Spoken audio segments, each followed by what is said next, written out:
Claire Morrison had always been drawn to solitude.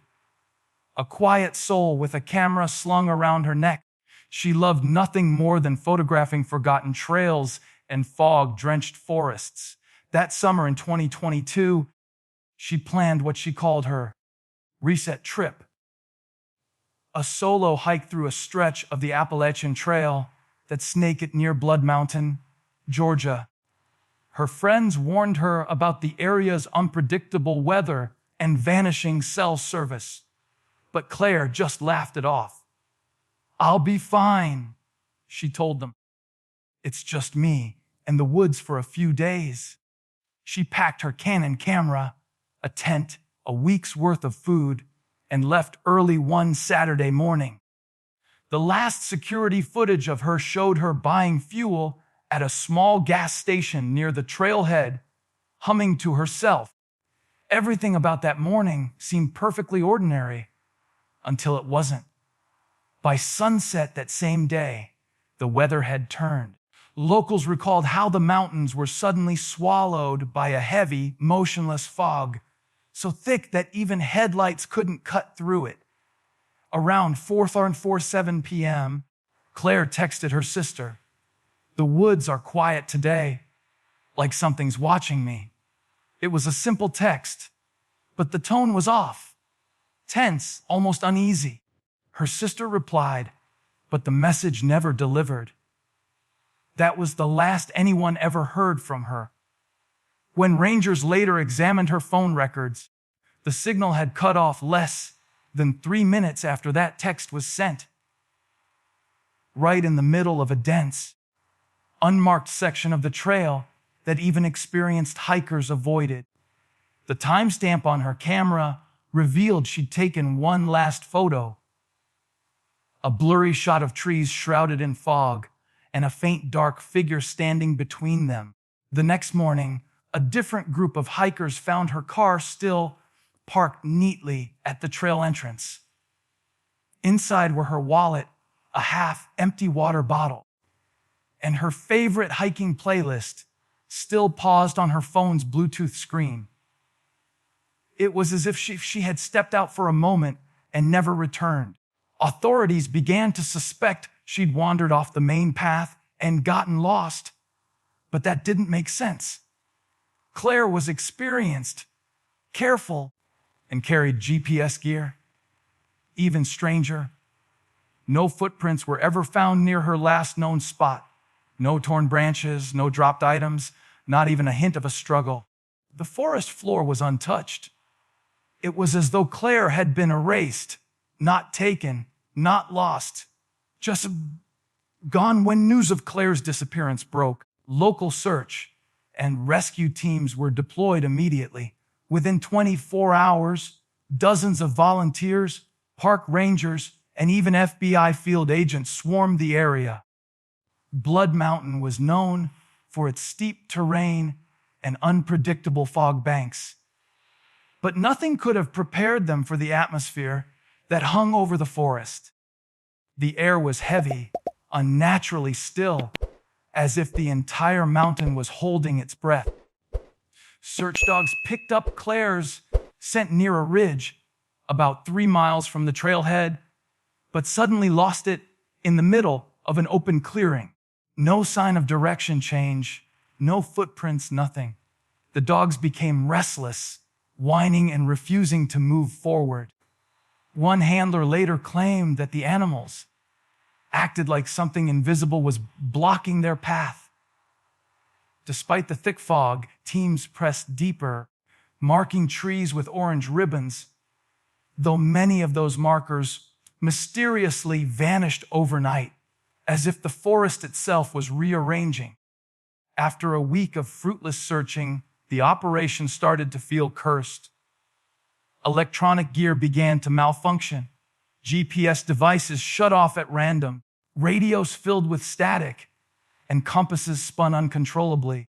Some rescuers complained of sudden nosebleeds and nausea whenever they entered a specific stretch of woods. Locals whispered about an ancient superstition that the Appalachian Trail in that region crossed over a place where the world thins, where lost souls linger. But the officials brushed it off as folklore. Still, the volunteers couldn't ignore the strange noises echoing through the night. Faint footsteps circling their camps, whispers that seemed to drift between trees, and on one occasion, the soft sound of a woman crying somewhere in the dark. Every time they tried to trace it, it moved, always just far enough away to be out of reach. By the second week, morale was shattered. Several volunteers refused to continue, claiming they'd seen shapes moving in the mist. Tall, slender figures that froze when flashlights hit them, only to vanish seconds later. One ranger described waking up to find handprints on his tent, pressed from the outside, small, cold, and damp. Others swore they heard their own names whispered from the woods, even when no one was around. When investigators tried to record audio, the tapes played back nothing but a deep, rhythmic humming that didn't match any natural sound. The entire search effort started to feel less like a rescue and more like they had disturbed something ancient. After nearly a month of unexplained malfunctions, eerie encounters, and growing fear, the search was officially called off.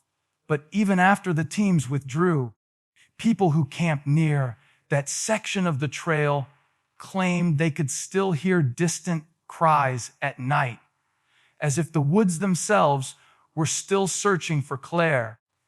Almost a full year after Claire vanished, the Appalachian Trail had moved on. Search posters had faded, and locals stopped talking about it, at least in public. But deep down, everyone knew something about that disappearance didn't sit right. In the spring of 2023, a group of 4 college students, hikers, and amateur filmmakers decided to retrace her route for a documentary project. Their leader, Evan Brooks, was fascinated by missing person cases and wanted to make a short film about vanishing zones across America. They packed light cameras, GoPros, and audio recorders, planning to spend 3 days camping along Claire's last known path. From the start, the woods felt different, colder, quieter, like the air itself didn't want to be disturbed. On the first night, their campfire kept flickering even when there was no wind. One of them joked that Claire's ghost is messing with us, but none of them laughed for long. By the second day, Evan's camera started picking up odd glitches, tiny black frames flashing between normal shots, though no one had touched the camera settings. Their GPS coordinates began looping back to the same point even after hours of walking in what they thought was a straight line. Frustrated, they decided to take a shortcut downhill, following what looked like an old, forgotten trail. The forest grew darker there, the trees thicker and warped, their branches twisted like ribs. Then, as the sun began to set, Evan noticed something in his viewfinder, a dark shape hanging far ahead, barely visible through the tangled woods. At first, he thought it was a fallen tree limb caught in the branches, but the outline was too symmetrical, too human. The group hesitated. One of them said, "It's probably nothing." But Evan kept filming, zooming in, and that's when they realized it wasn't a log. It was a body gently swaying in the wind. When authorities arrived, they sealed off the area. What they found stunned even the most seasoned investigators. The figure was indeed Claire Morrison, still wearing the same hiking gear she'd worn the day she vanished. But the strangest part, her body showed almost no signs of decay, despite being exposed to a year of weather. Her skin was pale but intact, her clothes dry and clean, as if she'd only been dead for a few hours. The medical examiner couldn't determine the cause of death, No broken bones, no ligature marks, nothing. Even her boots were spotless, which was impossible given the muddy terrain below. Her camera, still strapped around her neck, contained only one photo, that same eerie image from a year earlier, the one of fog and a shadow between the trees. But now, the figure in that photo appeared closer, clearer, as if it had moved closer to the lens over time. When investigators searched Claire's pockets and jacket for identification, they found something unexpected. A small waterproof notebook sealed tightly inside a clear plastic bag. Despite being out in the open for what should have been a year, the notebook was completely dry, its pages unwrinkled, and the ink perfectly preserved. The first few entries seemed normal, short notes about her route, weather conditions, and a few sketches of trees she found interesting. But as the pages went on, her handwriting grew shakier, the words more frantic. She started writing about voices that followed the wind, footsteps behind her that stopped when she turned around, and trees that seemed to breathe. At first, authorities thought she'd been suffering from exhaustion or hypothermia, common among hikers who lose their sense of reality in isolation. But the final entries, they were different. They read less like a hiker's journal and more like a desperate message from someone trapped in a place she couldn't understand. The last few pages were covered in strange symbols and drawings, spirals, crooked handprints, and distorted shapes that looked almost human, but not quite. Some looked like tall, faceless figures with branch-like arms. Experts were brought in to study them, thinking they might be doodles or hallucinations, but a linguist from the University of Tennessee noticed something unsettling. The markings resembled ancient Cherokee warning symbols, ones used hundreds of years ago to mark lands said to belong to the sleeping forest, a mythical spirit realm where, according to legend, people could wander in but never find their way out. The Cherokee believed these forests weren't just alive, they were aware. The more investigators studied the notebook, the clearer it became that Claire might have realized this too late. Her second to last entry was almost unreadable, scrawled unevenly as if written in panic. It said, "It's not lost. It's alive. The woods are listening, and they want me to stay."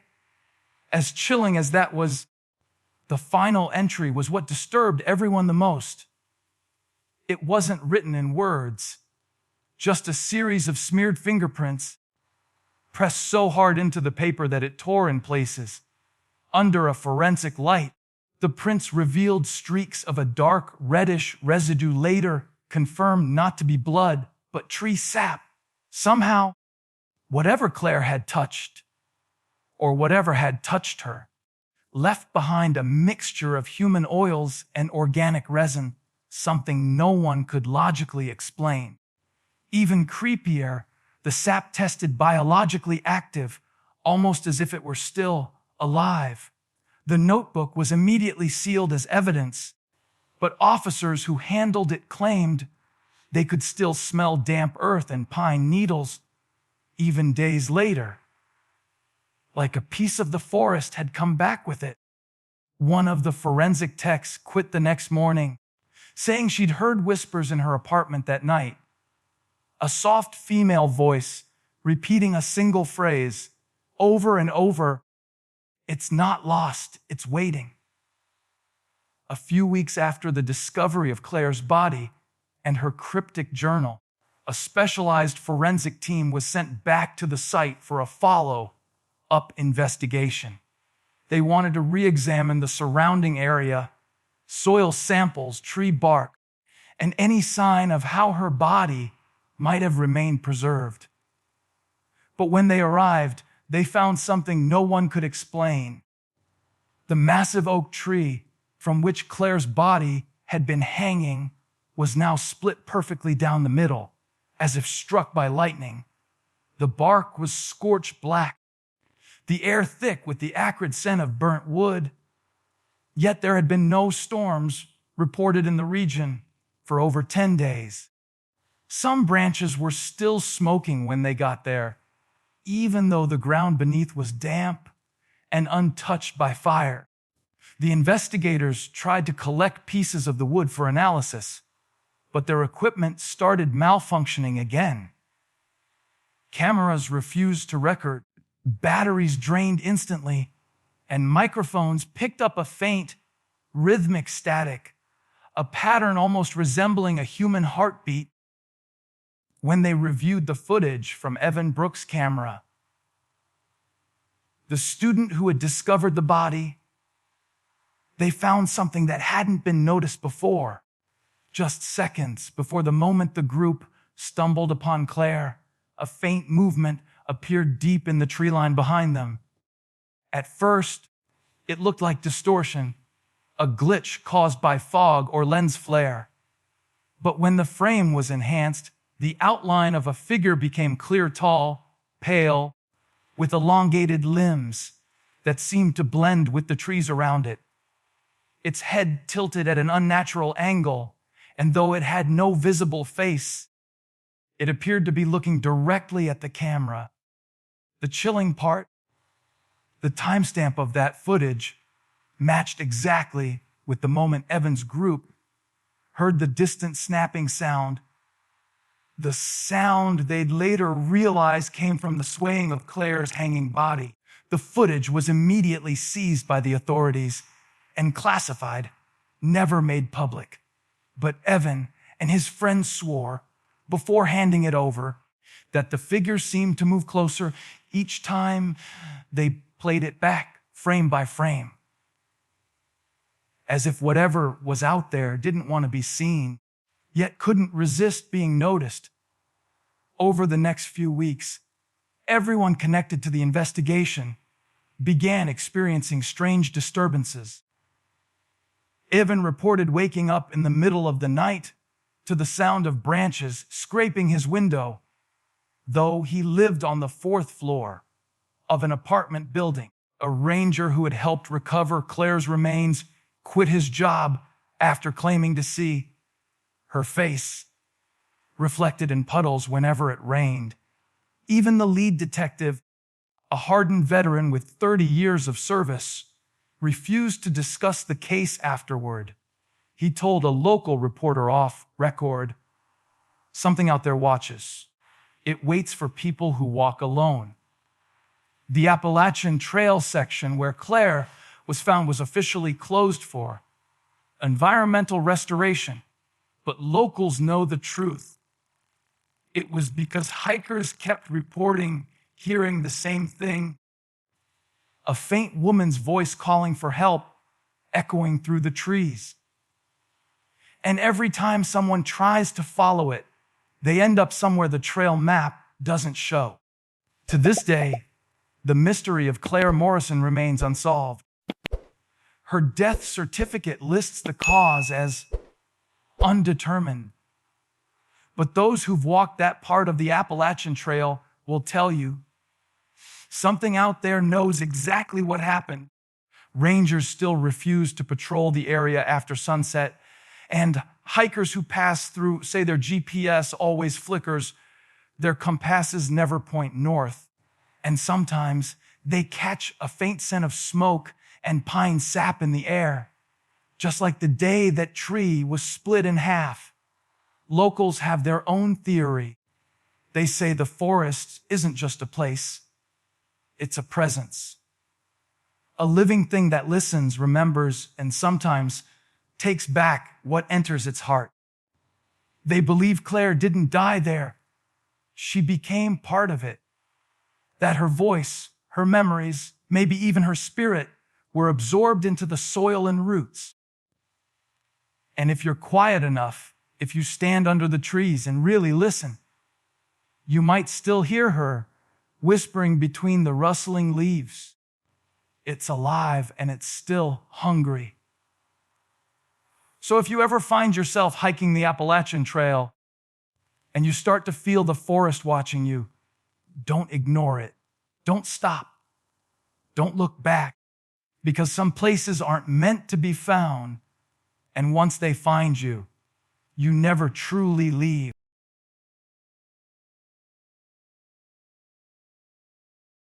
If you liked this video, don't forget to hit that like button, share it with your friends, and drop your thoughts in the comments below. Most importantly, subscribe and hit the bell icon so the next secret finds you first.